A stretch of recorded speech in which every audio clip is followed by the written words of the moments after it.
మా అధినేతకి భద్రత కల్పించరా, మాజీ ముఖ్యమంత్రికి భద్రత కల్పించరా అంటూ వైసీపీ నేతలు రాజ్భవన్ కు చేరుకుంటున్నారు. రాజ్భవన్ కు చేరుకొని ప్రభుత్వంపై ఫిర్యాదు చేసేందుకు సిద్ధమవుతున్నారు వైసీపీ నేతలు. మాజీ ముఖ్యమంత్రి జగన్ కు భద్రత కల్పించడంలో ప్రభుత్వం నిర్లక్ష్యం వహించిందంటూ గవర్నర్ కు ఫిర్యాదు చేయబోతున్నారు. గవర్నర్ ను కలవబోతున్నారు మాజీ మంత్రి ఎమ్మెల్సీ బొత్స సత్యనారాయణ, అలాగే వెల్లంపల్లి శ్రీనివాసరావు, మేరుగ నాగార్జున, అంబటి రాంబాబు, లేళ్ల అప్పిరెడ్డి. జగన్ గుంటూరు పర్యటనలో పోలీసులు ఎక్కడా కానరాలేదంటూ కూడా కంప్లైంట్ ఇవ్వబోతున్నారు. జెడ్+ సెక్యూరిటీకి సంబంధించి ఒకసారి విజువల్స్ మీరు చూడొచ్చు. అక్కడ పూర్తిగా జెడ్+ సెక్యూరిటీ ఉన్న జగన్ కు కనీసం రోప్ సెక్యూరిటీ కూడా ఇవ్వలేదు అంటూ కూడా వైసీపీ నేతలు ఆగ్రహం వ్యక్తం చేస్తున్నారు. దానికి రుజువుగా ఆ విజువల్స్ చూపిస్తున్న పరిస్థితి. విజువల్స్ మీరు చూడొచ్చు. ఇటు వైసీపీ నేతలు రోప్ టీమ్ గా ఏర్పడి ఆయన మధ్యలో ఉంచి తీసుకెళ్తున్న విజువల్స్ మీరు చూడొచ్చు. ఈ నేపథ్యంలో ఇటు మాజీ ముఖ్యమంత్రికి భద్రత కల్పించాలంటూ వైసీపీ నేతలు ఇటు గవర్నర్ ను కలిసి ఫిర్యాదు చేయబోతున్నారు. దానికి సంబంధించిన బిగ్ బ్రేకింగ్ న్యూస్ చూస్తున్నారు. ఆ విజువల్స్ మీరు చూడొచ్చు. నిన్న గుంటూరు మిర్చి రైతులకు సంబంధించి వెళ్తున్న నేపథ్యంలో, అంటే మిర్చి రైతులను కలిసేందుకు వెళ్తున్న నేపథ్యంలో రాజ్భవన్ కు సంబంధించి ఇప్పుడు వెళ్ళబోతున్నారు. ఇన్ఫాక్ట్ మిర్చి రైతులని కలిసిన నేపథ్యంలో అక్కడ ఆయనకు భద్రత కల్పించలేదు మాజీ ముఖ్యమంత్రి అంటూ వైసీపీ నేతలు ఇప్పుడు ఆగ్రహాన్ని వ్యక్తం చేయడం జరుగుతోంది. ఇదే అంశానికి సంబంధించి రాజ్భవన్ కు వెళ్లి గవర్నర్ కు ఫిర్యాదు చేయబోతున్నారు వైసీపీ నేతలు. విజువల్స్ మీరు చూస్తున్నారు. నిన్న మాజీ ముఖ్యమంత్రి జగన్ మధ్యలో ఉన్నారు. రోప్ టీం మీరు చూస్తే కనుక రోప్ టీమ్ గా వైసీపీ నేతలు ఉన్న సిచ్యువేషన్. ఇదే అంశానికి సంబంధించి ఇప్పుడు ఆ కంప్లైంట్ కాపీలో పేర్కొనబోతున్నారు. మరి ముఖ్యంగా రాజ్భవన్ కు చేరుకొని గవర్నర్ కు ఫిర్యాదు చేయబోతున్నారు. ఎన్ని గంటలకు వెళ్ళబోతున్నారు, ఎవరెవరు వెళ్ళబోతున్నారు, ఇటు జగన్ కూడా వెళ్ళే అవకాశం ఉందా తెలుసుకునే ప్రయత్నం చేద్దాం. మా ప్రతినిధి కృష్ణమోహన్ అప్డేట్స్ అందించేందుకు సిద్ధంగా ఉన్నారు లైవ్ లో. కృష్ణమోహన్, ప్రస్తుతం అక్కడ ఎటువంటి సినారియో ఉంది, ఎన్ని గంటలకు వైసీపీ నేతలు రాజ్భవన్ కు వెళ్ళబోతున్నారు, ఎవరెవరు వెళ్ళబోతున్నారు, ఈ అంశానికి సంబంధించి స్కెడ్యూల్ ఏంటి?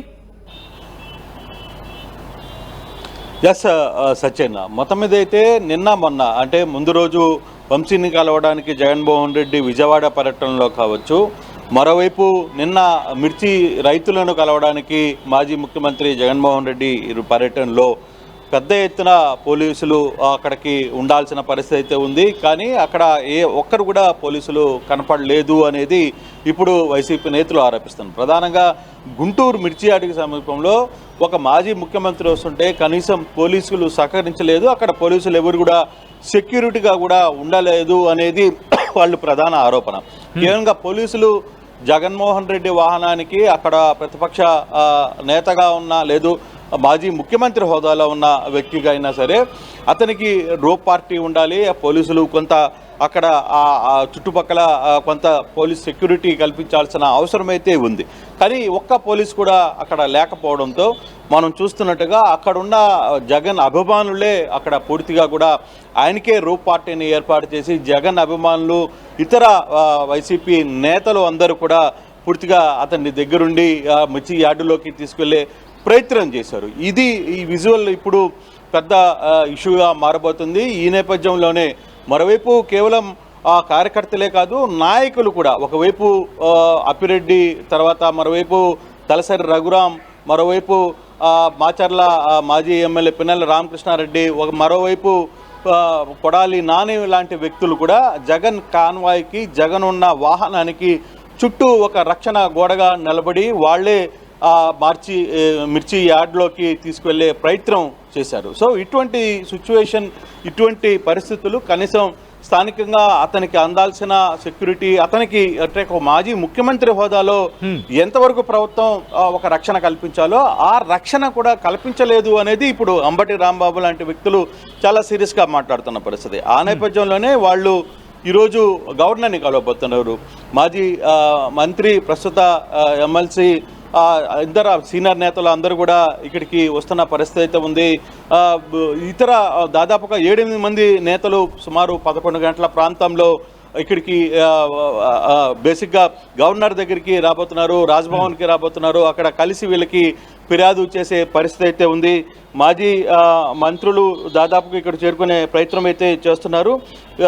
బహుశా ఈరోజు బొత్స సత్యనారాయణ, అలాగే వెల్లంపల్లి శ్రీనివాస్, మేరుగ నాగార్జున, అంబటి రాంబాబు, మరో ఎమ్మెల్సీ లేళ్ల అప్పిరెడ్డి, ఇట్లా వీళ్ళందరూ కూడా ఇక్కడికి వచ్చే ప్రయత్నం అయితే చేస్తున్నారు. బహుశా 11 గంటలకి రాజ్భవన్ వాళ్ళకి అపాయింట్మెంట్ ఇచ్చారు కాబట్టి ఏ విధంగా ఫిర్యాదు అంటే ఏది మోటివ్ అసలు ఏంటి, ఫిర్యాదులో మోటివ్ ఏంటి అనే అంశాలు కనుక చూసుకుంటే ఒక మాజీ ముఖ్యమంత్రికి ఇవ్వాల్సిన కనీస స్థాయి అక్కడ ఒక సెక్యూరిటీని ఎందుకు ప్రభుత్వం కల్పించలేదు. నిజంగానే మనం చూస్తే మొన్న విజయవాడకు వచ్చినప్పుడు పోలీసులు చేతులెత్తేసిన పరిస్థితి, ఈ జగన్ అభిమానుల తాకిడికి పోలీసులు చేతులెత్తేసి ఎక్కడికక్కడ సైలెంట్ అయిపోయారు. మొత్తం ఒక్కసారిగా ఆ జనవాహిని మొత్తం కూడా జైలు దగ్గరికి వచ్చేసి జగన్ దగ్గర పెద్ద ఎత్తున హంగామా చేసిన పరిస్థితి మనం చూసాం. మరోవైపు ఇక్కడ చూసుకుంటే మిర్చిలో నిన్న గుంటూరు మిర్చి యార్డుకి సంబంధించి చూసుకుంటే పెద్ద ఎత్తున జనాలు అక్కడికి రావడం, వాళ్ళందరూ కూడా జగన్ వెంట పరుగులు తీయడం, జగన్ వెంటనే రావడం, కనీసం ఎక్కడ కూడా జగన్ వస్తున్నారనే సమాచారం పోలీసులకు లేదనుకోవాలా, లేకపోతే ఉన్నప్పటికీ కూడా వెళ్ళలేదనుకోవాలా? ఇటు వైసీపీ వర్షన్ ఏంటి, అట్ ద సేమ్ టైం పోలీసుల వర్షన్ ఏంటి? అంటే బేసిక్ ఇక్కడ ఒక చిన్న ఇంట్రెస్టింగ్ పాయింట్ అయితే ఉంది. అయితే జగన్ మిర్చి యార్డుకి వస్తున్న నేపథ్యంలో ఎన్నికల కోడ్ ఉంది, మీరు రావద్దు అని వైసీపీ నేతలకు గుంటూరు పోలీసులు ముందుగానే సమాచారం ఇచ్చారు. సమాచారం ఇచ్చిన తర్వాత కూడా జగన్మోహన్ రెడ్డి మనం అక్కడ రైతులతో ఇంటరాక్షన్ కూడా ఉంది. వాస్తవంగా రైతులతో ఇంటరాక్షన్ ఉంది, రైతులతో మాట్లాడాలి, రైతులు వాళ్ళ సమస్యలని వీళ్ళు వినాలి, ఒక ఇంటరాక్షన్ ప్రోగ్రామ్ అరేంజ్ చేశారు ముందు.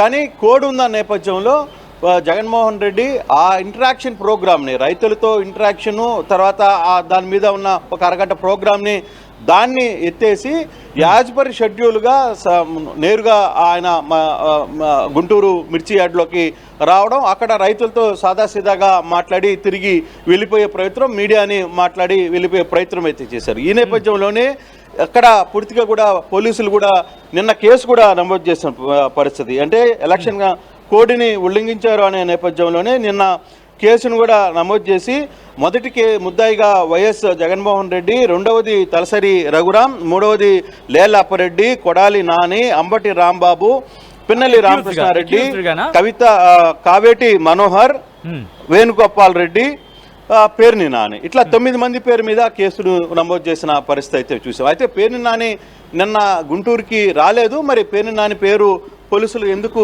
నమోదు చేశారో A9గా నమోదు చేసిన పరిస్థితి అయితే ఉంది. కానీ ఈ సబ్జెక్ట్ వ్యవహారంలో అంటే పోలీసులు మేము ముందుగానే కోడ్ ఉంది కదా మీరు రావద్దని చెప్పామని పోలీసులు అక్కడికి రాలేదా, లేదు ఉద్దేశపూర్వకంగానే పై అధికారులు మీరు మీ పని మీరు చూసుకోండి, పోలీసులు పోవాల్సిన పని లేదు అని చెప్పారా? కోడ్లో ఉన్న భాగంగానే ఆ వ్యవహారాన్ని పోలీసులు కూడా పోయినట్టు లేదు అనేది ఒక సమాచారం అయితే అందుతోంది. బట్ కానీ ఒక ఎక్స్ సీఎం వచ్చినప్పుడు కనీస కొంత భద్రత ఏర్పాటు చేయాల్సిన అవసరం అయితే పోలీసులకి ఉంది. అయితే ఈరోజు గవర్నర్కి ముందు వాళ్ళు వెళ్తున్నారు కాబట్టి ఇప్పుడు మరో అరగంటలో గవర్నర్ దగ్గర చేరుకునే ప్రయత్నం చేస్తారు, గవర్నర్కి ఫిర్యాదు చేసే ప్రయత్నం చేస్తారు. ఆ ఫిర్యాదులో ఎటువంటి ఫిర్యాదు చేయబోతున్నారు అంశాన్ని కూడా మనం చూడాల్సిన పరిస్థితి అయితే ఉంది. కానీ ఓవరాల్గా జగన్కి సెక్యూరిటీ ఇవ్వకుండా ప్రభుత్వం నిర్లక్ష్యం చేస్తుందనేది వైసీపీ వాదన అయితే, కూటమి ప్రభుత్వం ఏం చెప్తోంది, ఆల్రెడీ కోడ్లో ఉన్న నేపథ్యంలో కోడ్ ఉన్నప్పుడు ఎవరికి మేము సెక్యూరిటీ ఇవ్వాల్సిన అవసరం ఉండదు అనే ఒక ఆందోళన, ఒక చర్చ అయితే కూటమి ప్రభుత్వం నుంచి నేతలు చేస్తున్నారు. అయితే ఈరోజు ఇప్పుడు గవర్నర్ని కలిసిన తర్వాత ఎటువంటి పరిణామాలు చోటు చేసుకుంటాయి? అయితే నిన్న మొన్న జగన్మోహన్ రెడ్డికి తన అభిమానులే చుట్టూ, తమ నాయకులే చుట్టూ కేడర్గా నిలబడి రక్షణగా వాళ్ళందరూ మిర్చి యార్డ్లోకి తీసుకెళ్లిన నేపథ్యం మనం చూసాం. సో అటువంటి పరిస్థితుల్లో ఇప్పుడు గవర్నర్ ఏ విధంగా స్పందిస్తారు వ్యవహారం మీద? పోలీసులకి మీరు వివరణ ఏమన్నా అడుగుతారా, లేదు మీరు కోడ్ ఉంది రావద్దని చెప్పిన తర్వాత కూడా మీరు వెళ్ళారా? అంటే మరోవైపు ఇప్పుడు కేసు కూడా ఈ 8 మంది మీద 9 మంది మీద జగన్మోహన్ రెడ్డి, తలసరి రఘురాం, నిన్న పోయిన నేతలందరి మీద ఆల్రెడీ కేసు నమోదైంది. లేళ్ల అప్పారెడ్డి, పిన్నెల్లి రామకృష్ణారెడ్డి, కొడాలి నాని, వీళ్ళ మీద కూడా కేసు నమోదైంది. కాబట్టి సో ఫర్దర్ గా ఏ విధంగా ముందుకి ఈ వ్యవహారం నడుస్తుంది అనేది వేచి చూడాల్సిన పరిస్థితి అయితే దీన్ని ఇలా ఈ విధంగా చూడాలా? ఎందుకంటే ఇక్కడ కేసు అంశం అనేది తెర మీదకి రావడం జరుగుతోంది. మీరు అన్నట్టుగా ఇటు జగన్ తో పాటు మరికొంతమంది మీద కేసు రిజిస్టర్ అయింది. దానికి చెక్ పెట్టేలాగో లేకపోతే దానికి ఓవర్కమ్ చేసేలాగో గవర్నర్ని కలిసి సెక్యూరిటీ అంశాన్ని తెర మీదకి తీసుకురాబోతుంది. అటువంటి చర్చ జరుగుతుందో వైసీపీలో కావచ్చు, లేకపోతే ఇటు టీడీపీలో కావచ్చు. అంటే నిన్న సెక్యూరిటీ ల్యాప్సెస్ ఉంది అనేది నిన్న మార్నింగ్ నుంచే అంబటి అంబటికి చాలా క్లియర్గా చెప్తున్న పరిస్థితి అయితే మనం చూసాం. అంబటి రాంబాబు క్లియర్గా ఆర్టీవీతో కూడా మాట్లాడుతూ సెక్యూరిటీని కల్పించడంలో ఉద్దేశపూర్వకంగానే చేస్తున్నారు అనేది అంబటి వాదన. అంటే నిన్న వాళ్ళు జగన్మోహన్ రెడ్డి వచ్చిన తర్వాత కూడా వాళ్ళ యాక్షన్ ఆఫ్ ప్లాన్ ఏంటంటే మేము ఖచ్చితంగా ఈ వ్యవహారాన్ని గవర్నర్ దృష్టిలో పెట్టాలి అనేది వాళ్ళు నిన్నటి నుంచి ఆలోచిస్తున్నారు. అయితే ప్రభుత్వం కూడా ఏంటి, కూటమి ప్రభుత్వం కూడా ఆల్రెడీ మేము ఇంటిమేషన్ చేసాము అధికారులకి, మీరు కేసు అంటే ఆల్రెడీ కోడ్ ఉంది కాబట్టి మీరు ప్రోగ్రామ్ని మార్చుకోండి అని చెప్పి మేము క్లియర్గా చెప్పాం. అయితే వాళ్ళు మా మాట వినకుండా జగన్మోహన్ రెడ్డి మాజీ ముఖ్యమంత్రి నేరుగా అక్కడికి వచ్చారు. ఆయనతో పాటు అధికారులందరూ కూడా కోడ్కి ఉల్లంఘన చేశారు అనేది ఈసీ సంబంధించిన ఫిర్యాదు. సో ఈసీ బేసిక్గా ఈసీ ఇచ్చిన రియాక్షన్ మేరకు కేసు కూడా కట్టామనేది పోలీసుల వాదన. సో కానీ ఏమైనా ఈ ఓవరాల్ ఎపిసోడ్కి సంబంధించి ఒకరేమో తనకు రక్షణ కల్పించలేదని గవర్నర్ని కలుస్తున్నారు, మీరు కోడ్లో ఉల్లంఘన చేసి మీరు ఆ పర్యటన చేశారు అనేది ప్రభుత్వం సైడ్ నుంచి వస్తున్న వాదన. ఈ రెండు వ్యవహారాల మధ్య ఇప్పుడు గవర్నర్ కలిసిన తర్వాత గవర్నర్ ఎటువంటి యాక్షన్ తీసుకుంటారా, దీని మీద ఏమైనా వివరణ కోరుతారా, ఏం జరిగింది అనేది బేసిక్గా గవర్నర్ కార్యాలయం నుంచి ప్రెస్ మీట్ వస్తుంది కానీ పెద్దగా అక్కడి నుంచి ఎటువంటి రెస్పాండ్ వచ్చింది అనేది ఎవరు ఉండదు. ఆయన సాధారణంగా చెప్పినవన్నీ వింటారు, ఓకే నేను చూస్తాను అని చెప్తారు. కానీ ఆ తర్వాత యాక్షన్ ఏ విధంగా తీసుకునే ప్రయత్నం చేస్తారా లేదా అనేది చూడాలి. కానీ ఏదేమైనా కొంత గవర్నర్ సంబంధించిన వ్యవహారంలో ఇప్పుడు అంటే ఒకవేళ రాష్ట్ర స్థాయిలో కావచ్చు ఒక ఇష్యూ సాల్వ్ కాకపోతే ముఖ్యమంత్రి స్థాయి వ్యక్తి ఇటు కేంద్రానికి లేఖ రాసి ఎస్ నా సెక్యూరిటీ ల్యాబ్సెస్ ఉన్నాయి, కేంద్రం నాకు సెక్యూరిటీ అంశానికి సంబంధించి కాస్త పరిశీలనలో ఉంచుకోవాలని కేంద్రానికి లేఖ రాసే అవకాశాలకు సంబంధించి వైసీపీలో ఎటువంటి చర్చ జరుగుతోంది. నేరుగా జగనే కేంద్ర హోంశాఖకు లేఖ రాసే అవకాశాలు ఉన్నాయి ఒకవేళ రాష్ట్ర స్థాయిలో కనుక ఇష్యూ సాల్వ్ కాకపోతే. అంటే డెఫినెట్గా ఉండొచ్చు, ఎందుకంటే గవర్నర్కి ఇప్పుడు నేతలు కలుస్తున్నారు, గవర్నర్కి ఫిర్యాదు ఇస్తున్నారు. గవర్నర్ తర్వాత నుంచి పెద్దగా రెస్పాండ్, రాజ్భవన్ నుంచి రెస్పాండ్ కాకపోతే ఫర్దర్గా ఏ విధంగా ఉండబోతుంది అనేది చూడాలి. అది జగన్ నేరుగా లేదు, జగన్ పార్టీ తరఫున అక్కడున్న ఎంపీలు వాళ్ళందరూ ఒక లేఖను రాసి ఢిల్లీలో హోమ్ మినిస్టర్కో లేకపోతే మోడీకో లేఖ రాస్తారా, ఫర్దర్గా అసలు పూర్తిగా కూడా జగన్ రక్షణకి గాలకి వదిలేశారు అనే కోణంలో దీన్ని ఏమైనా ప్రొజెక్ట్ చేసే ప్రయత్నం చేస్తున్నారా అనేది కూడా చూడాలి. సో ఏదేమైనా వ్యవహారం గవర్నర్ పదిలోకి ఇప్పుడు వచ్చింది కాబట్టి గవర్నర్ తర్వాత ఏం జరగబోతుందో, గవర్నర్ రెస్పాన్స్ ఏ విధంగా ఉంటుందో చూసుకుని తదుపరి వైసీపీ తన యాక్టివిటీని ఏ విధంగా ఢిల్లీకి తీసుకెళ్లాలా, ఎందుకు ఎలా ముందుకు తీసుకెళ్తారా అనే అంశాన్ని అప్పుడు కొంత తెలిసే అవకాశం అయితే కనపడుతుంది. Sachin right Krishnamohan, big breaking news చూస్తున్నారు. రాజ్భవన్ కు వైసీపీ నేతలు మరి కాసేపట్లో చేరుకోబోతున్నారు. మాజీ ముఖ్యమంత్రి జగన్ కు భద్రత కల్పించడంలో ప్రభుత్వం నిర్లక్ష్యం వహించిందంటూ గవర్నర్ కు ఫిర్యాదు చేయబోతున్నారు వైసీపీ నేతలు. గవర్నర్ ను కలవబోతున్నారు మాజీ మంత్రి ఎమ్మెల్సీ బొత్స సత్యనారాయణ, అలాగే వెల్లంపల్లి శ్రీనివాసరావు, మేరుగ నాగార్జున, అంబటి రాంబాబు, లేళ్ల అప్పిరెడ్డి. నిన్న జగన్ గుంటూరు పర్యటనలో పోలీసులు కానరాలేదు, పోలీసులు ఎక్కడ కనిపించలేదు అంటూ కూడా పెద్ద ఈ అంశానికి సంబంధించి పెద్ద చర్చకి దారితీస్తుంది. ఇదే అంశానికి సంబంధించి అంబటి రాంబాబు కూడా రియాక్ట్ అయ్యారు. ఆర్టీవీతో ఎక్స్క్లూజివ్ గా మాట్లాడినప్పుడు ఆయన చెప్పుకొచ్చారు. దీంతో పాటు Z+ సెక్యూరిటీ ఉన్న జగన్ కు కనీసం రోప్ సెక్యూరిటీ కూడా ఇవ్వరా అంటూ వైసీపీ నేతలు ఇప్పుడు ఆగ్రహాన్ని వ్యక్తం చేయడం జరుగుతోంది. నిన్నటి జగన్ పర్యటనలో రోప్ పట్టుకుని రక్షణగా నిలిచారు కార్యకర్తలు అంటూ కూడా ఆ విజువల్స్ ను మీరు చూడొచ్చు. అయితే ఇక్కడ అనదర్ వెర్షన్, ఇంకొక వెర్షన్ వినిపించడం జరుగుతోంది. అదేంటంటే కనుక ఎమ్మెల్సీ ఎన్నికలకు సంబంధించి ఆ కోడ్ అమల్లో ఉంది కాబట్టి ఈ కార్యక్రమానికి మేము అనుమతి ఇవ్వలేదు, ఇన్ఫాక్ట్ ప్రచారం కూడా చేయడం జరుగుతోంది, ఎమ్మెల్సీ కోడ్ ఉంది కాబట్టి ఎటువంటి ప్రచారం ఉండకూడదన్ను. ఈ నేపథ్యంలో ఈ కార్యక్రమం నిర్వహించడం పట్ల పోలీసులకు సంబంధించి ఎటువంటి రియాక్షన్ వెళ్ళబోతోంది, గవర్నర్ ఎటువంటి యాక్షన్ తీసుకునే అవకాశం ఉంది, ఎటువంటి క్లారిటీ అడిగే అవకాశం కనిపిస్తుంది. ప్రస్తుతం ఈ అంశానికి సంబంధించి పెద్ద ఎత్తున చర్చ జరుగుతోంది.